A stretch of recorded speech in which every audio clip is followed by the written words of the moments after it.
Once you're home from the hospital, let's talk about what the next few days will look like.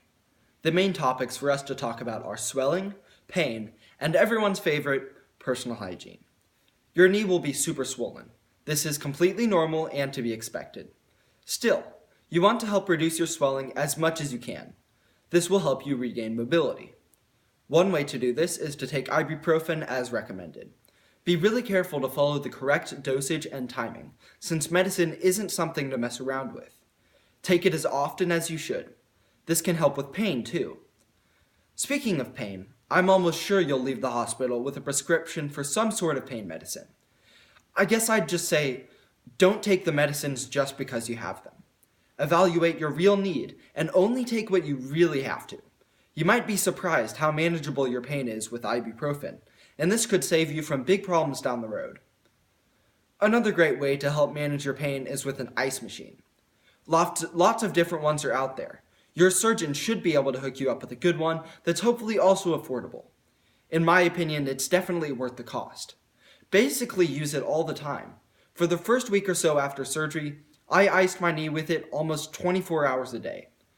Once I went back to school, I kept using the ice machine all the time I was at home, awake or asleep.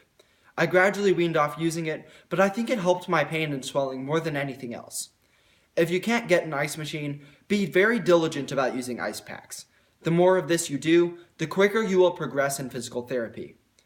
Don't be surprised if you need to wear some sort of compression sleeve to help with swelling too.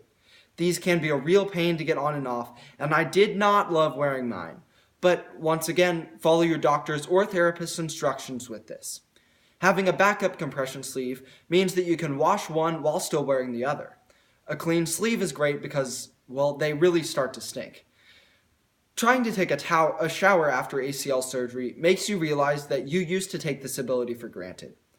Try to picture yourself getting undressed, getting in the shower, washing yourself, getting out, getting dry, and getting dressed, all on crutches or standing on one leg, or sitting down. It's tricky. I really recommend a shower chair so that you can do everything you need to in the shower while sitting down. You'll get good at remembering to have your clean towel and clean clothes within reach, and hopefully you can maintain your privacy during the process. I got to take my first shower 3 days after surgery, and I really hope you don't have to wait any longer than that. Speaking of keeping clean, let's talk about your incisions. This should be a quick and easy topic to talk about because I only have one thing to say. Just leave them alone. Whether you have stitches, staples, medical glue, or whatever else, you're probably supposed to look but not touch. The incisions will probably be covered with gauze or bandages, which you may be supposed to change, possibly in conjunction with showering. Just make sure your incisions aren't oozing, looking infected, or giving you any cause for concern. Other than that, just let them heal and communicate with your team. If you have staples or stitches that will need removed, you'll have an appointment for that.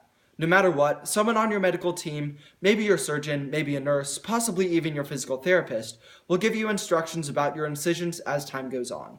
You can guess what I'm going to say here. Just follow their instructions. Time is an amazing healer, and the human body is so resilient. These days right after surgery are critical to a good recovery, so rest, ice, and be a good patient. ACL Connect is here for you, so be sure to use this website for help. Explore the references, ask questions in the forum, find a mentor, and keep up the good work.